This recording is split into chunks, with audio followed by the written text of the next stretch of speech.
जय श्री कृष्ण दोस्तों। आज मैं लेके आया हूँ आप सबके लिए श्री कृष्ण का एक नया अनमोल संदेश, जिसे सुनकर आपके ऊपर भगवान श्री कृष्ण की आशीष होगी, भगवान श्री कृष्ण की कृपा होगी और आपकी ज़िंदगी भी कृष्णमय हो जाएगी। और जिसकी भी ज़िंदगी कृष्णमय हो जाती है उसे जीने का एक सही रास्ता मिल जाता है। और जिसकी ज़िंदगी कृष्णमय हो गई है, इसका मतलब ज़रूर पिछले जन्म में श्री कृष्ण से हमारा कोई पुराना नाता रहा होगा। और मनुष्य देह पाने के बाद हम भगवान श्री कृष्ण की भक्ति करते हैं, इसका मतलब उनका हमारे ऊपर बहुत ज़्यादा आशीर्वाद है और हम पर उनकी बहुत बड़ी कृपा है। और दोस्तों, ये वीडियो आपके सामने ऐसे ही नहीं आया है, इस भगवान श्री कृष्ण की इच्छा से ही आप के सामने आए हैं। वो आपसे कुछ कहना चाहते हैं, इसीलिए ये वीडियो आपके सामने आया है, ताकि वो आपको कुछ बता सके, अपना एक संदेश दे सके। और दोस्तों, कहते हैं भगवान श्री कृष्ण की इच्छा से कुछ भी नहीं होता। ऐसा उन्होंने भगवत गीता में भी कहा है कि बिना उनकी मर्ज़ी से इस ब्रह्मांड में कुछ भी नहीं हो सकता। वो चाहे तो सब कुछ कर सकते हैं। इसका ही मतलब ये वीडियो आपके सामने उन्हीं की मर्ज़ी से आया है, तो इस वीडियो को पूरा ज़रूर से देखिएगा। दोस्तों, भगवान श्री कृष्ण का ये संदेश आप सुन पा रहे हैं, इसका मतलब उनकी आप पर कुछ ज़्यादा ही कृपा है। और दोस्तों, इस संदेश में भगवान श्री कृष्ण ने जैसे बताया है, हम अगर वैसे ही ज़िंदगी जिएंगे तो भगवान श्री कृष्ण का हम पर अधिकार हो जाएगा। और जिनका भगवान श्री कृष्ण पर अधिकार होता है वो बहुत खुश नसीब होते हैं। दोस्तों, ये वीडियो शुरू करने से पहले बस मैं आपको इतना कहना चाहूँगा, हमारा कर्म अच्छा, दिल सच्चा, तो बाकी सब श्री कृष्ण संभाल लेंगे। दोस्तों, भगवान श्री कृष्ण का अनमोल संदेश पाने के लिए आपको ज़्यादा कुछ नहीं करना। बस आपके सामने जो दो फूल दिखाई दे रहे हैं, सफ़ेद और लाल रंग का, उन दोनों में से किसी एक फूल को आपको स्पर्श कर लेना है। तो भगवान श्री कृष्ण आपके बारे में एक अनमोल संदेश आपको दे देंगे। तो देखते हैं दोनों में से सबसे पहले कौन से फूल का आता है।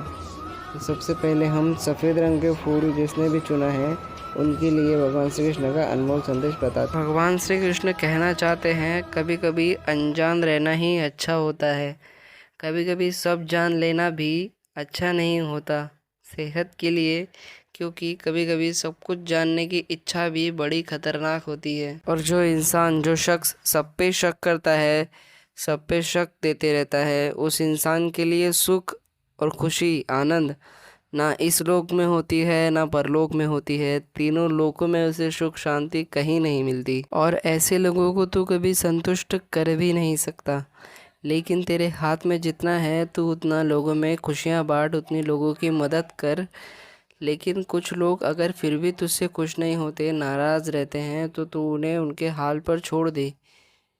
क्योंकि कुछ लोगों को खुश करने के चक्कर में तू अपनी ज़िंदगी भी बर्बाद करता है और सामने वाले कुछ और लोगों की भी ज़िंदगी बर्बाद करता है। कुछ लोगों के चक्कर में तो श्री राम को भी सीता माता को अग्नि परीक्षा देने के लिए कहना पड़ा था, इतना तो याद है ना। तो कुछ लोगों ने अगर प्रभु श्री राम को नहीं छोड़ा तो तू तो साधारण इंसान है, तुझे कैसे छोड़ देंगे। इसीलिए कोई अगर तुझसे दुखी रहता है तो तू उनको उनके हाल पे छोड़ देना ही बेहतर है। और ऐसे लोगों को खुश करना जो तेरे हाथ में है उतना तू कर दे, और जो तेरे हाथ में ही नहीं वैसा तू कुछ कर भी नहीं सकता, तो इसीलिए छोड़ दे। अरे गंगा पुत्र भीष्म भी नहीं बच पाए, तो तुझे क्या लगता है कि गंगा नहाने से सारे पापियों का पाप भी धुल जाता है? ऐसा नहीं होता। किसी के साथ गलत करते हैं तो खुद की बारी का भी इंतज़ार करना पड़ता है। सारे पापों के कर्मों की सज़ा, उनका नियोजन सब मैं ही तो करता हूँ। मेरे पास सिर्फ पापों का हिसाब होता है, कर्मों का हिसाब होता है, पुण्यों का हिसाब होता है, ना कि वो धन संपदा, वो जायदाद जो तुमने अपने ज़िंदगी में कमाई है, उसका मेरे सामने कोई भी मोल नहीं। मेरे सामने मोल है तो बस वो तुम्हारा, कि तुमने कितनी भक्ति करी है, तुमने कितना पुण्य अर्जित करा है, या तुमने कितना पाप करा है और कितने दुष्कर्म करे हैं। और वैसे भी समय में तो इतनी ताकत होती है कि वो सब कुछ बदल देता है। लेकिन तू अगर खुद को बदलने के बारे में सोचता है और मेहनत नहीं करता, फिर भी तू मेरे पास आता है और अपनी किस्मत को कोसता है, तो तुझे इसका कोई अधिकार नहीं कि तू मेरे सामने आए और अपनी किस्मत को कोसे जो मैंने लिखी है। मैंने पहले भी कहा था कि मैं किसी की भी किस्मत को बदल सकता हूँ, जो तेरी किस्मत में नहीं है वो भी तुझे दे सकता हूँ, बशर्ते तुझे वैसे कर्म करने होंगे, तुझे मेहनत करनी होगी, मेरा नाम लेना होगा मेरे पास, तुझे अपनी भक्ति साबित करनी होगी कि तू मेरा सच्चा भक्त है। जब तू ऐसा करेगा तो तेरी किस्मत में भले ही फूटी कौड़ी लिखी हो, तुझे कहीं गांव का राजा बनाने की तकदीर मैं दूंगा, मैं लिख। तो दोस्तों, अब देखेंगे जिन्होंने लाल रंग के फूल को चुना है उनके लिए भगवान श्री कृष्ण क्या कहना चाहते हैं। उनके लिए भगवान श्री कृष्ण कहते हैं कि अरे तुझे और तेरे नाम को मिटाने के लिए लोग कितने चाले चल रहे हैं। अरे तुझे और तेरे नाम को मिटाने के लिए लोग कितनी चालें चल रहे हैं।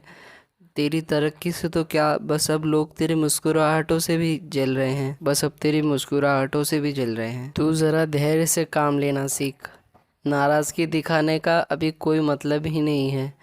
तू नाराज़गी दिखाएगा उसमें तेरा ही वक्त ज़ाया होगा, तेरी ही शक्ति ज़ाया होगी। अभी नाराज़गी दिखाने का सबसे अच्छा तरीका ये है कि तू उससे बात करना ही छोड़ दे। वो सबसे बेहतर तरीका होगा नाराज़गी दिखाने का, और तू अपनी शक्ति भी बचाएगा किसी से झगड़ा करने के लिए।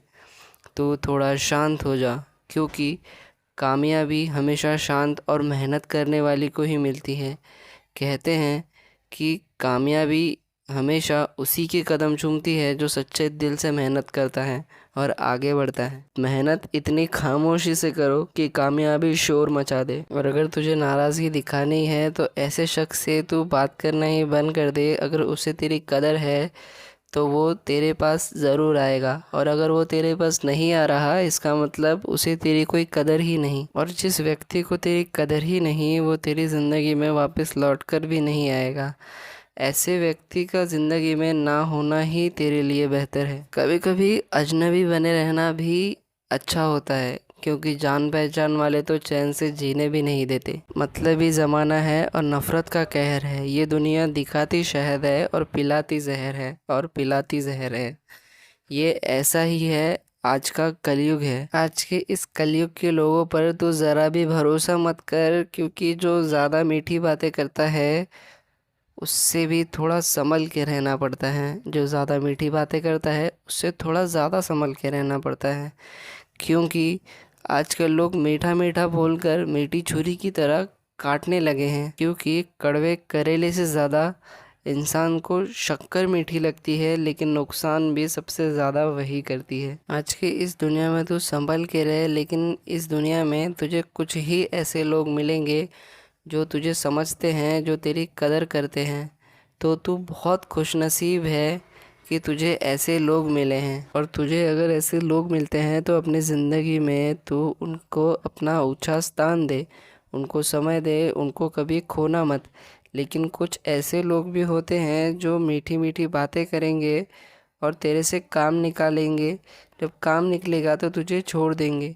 तो ऐसे मतलबी लोगों से थोड़ा दूर रहना सीख, और लोगों को पहचानना सीख कि कौन कैसा है। लोगों पर भरोसा रखना अच्छी बात है, भरोसा करना अच्छी बात है, लेकिन हमें थोड़ी सावधानी से थोड़ा देख परख कर लोगों पर भरोसा करना चाहिए। कई बार खुद के दांत ही खुद की जीभ काट लेते हैं। इसीलिए ये तेरा कन्हैया तुझसे एक बात कहना चाहता है कि कोई अगर तुझे मौका दे तो उसे धोखा मत देना।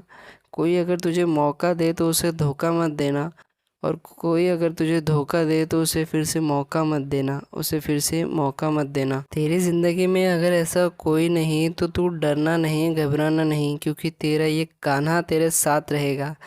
ये द्वारकाधीश हमेशा तेरे साथ रहेगा। तुझसे हमेशा ये एक ही बात कहेगा कि डरना नहीं, घबराना नहीं, तेरा कान्हा तेरे साथ रहेगा। तो दोस्तों, यहीं पे श्री कृष्ण का ये अनमोल संदेश समाप्त होता है। आपको ये संदेश कैसा लगा ये ज़रूर से बताइएगा। कमेंट में राधे राधे लिखना, श्री कृष्ण लिखना मत भूलिएगा।